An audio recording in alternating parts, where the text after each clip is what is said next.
నమస్కారం అండి. భగవద్గీతలో నేడు 17వ అధ్యాయము శ్రద్ధాత్రయ విభాగ యోగమునందు 15వ శ్లోకము తాత్పర్యం వినిపిస్తున్నది మీ విజయభాస్కర్.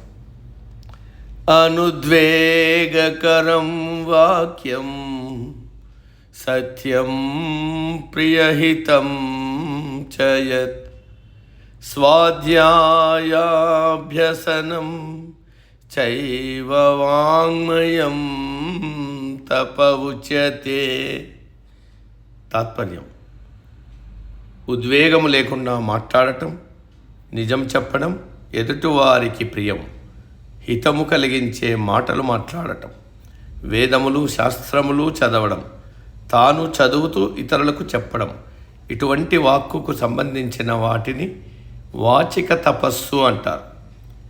శరీరంలో ఉండే కర్మేంద్రియాలతో పనులు చేస్తే నోటితో మాట్లాడతాం. ఆ మాటలు కూడా ఒక తపస్సు లాంటిదే. మన సంస్కృతిలో వాక్కును సరస్వతీ స్వరూపమన్నారు. అందుకే వాగ్దేవి అని సరస్వతికి పేరు. ఈ వాక్కు రూపంలో సరస్వతీదేవి ప్రతి వాడి నాలుక మీద నివసించి ఉంటుంది. అటువంటి సరస్వతీదేవి రూపమైన వాక్కును ఉపయోగించేటప్పుడు మనం ఎంతో శ్రద్ధ వహించాలి. పవిత్రమైన వాక్శక్తిని మనం సక్రమంగా ఉపయోగించుకోవాలి. దుర్వినియోగం చేయకూడదు, అసభ్యంగా మాట్లాడకూడదు, ఇతరులకు బాధ కలిగించే మాటలు మాట్లాడకూడదు.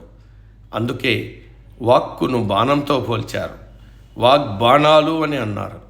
ఒక దివ్యాస్త్రమును ప్రయోగించిన తర్వాత ఉపసంహారం చేయవచ్చేమో కానీ ఒక్కసారి మాట బయటకు వస్తే దానిని వెనక్కు తీసుకోలేము.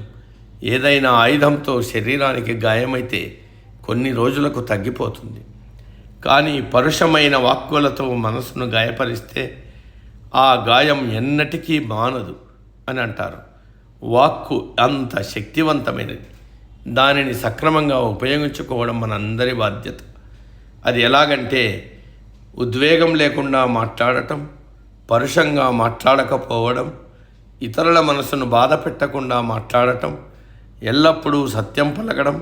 అంటే తెలిసిన విషయాలే మాట్లాడాలి, తెలియని విషయాలు తెలిసినట్టు మాట్లాడకూడదు. ఎదుటి వారికి ప్రియం కలిగించే మాటలు మాట్లాడటం అంటే మనం మాట్లాడే మాటలు ఎదుటివారికి ప్రియంగా హితవుగా అనిపించాలి, కానీ ఇబ్బంది పెట్టేవిగా ఉండకూడదు. కొన్ని సందర్భాలలో చెప్పకూడనివి, మనసుకు బాధ కలిగించేవి చెప్పవలసి వచ్చినప్పుడు అవి చెప్పే ముందు కొన్ని మంచి విషయాలు చెప్పి తర్వాత మెల్లమెల్లగా అసలు విషయాలు చెప్పాలి. అప్పుడు వినేవాడికి అంతగా బాధ అనిపించదు.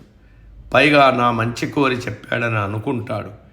వేదములు, శాస్త్రములు, పురాణాల్లో విషయాలు, ఉపనిషత్తులు, భగవద్గీత, భారత, భాగవత, రామాయణాల గురించి మాట్లాడటం, చదివి వినిపించడం, వ్యాఖ్యానించడం ఇవన్నీ కూడా వాచిక తపస్సు కిందికే వస్తాయి.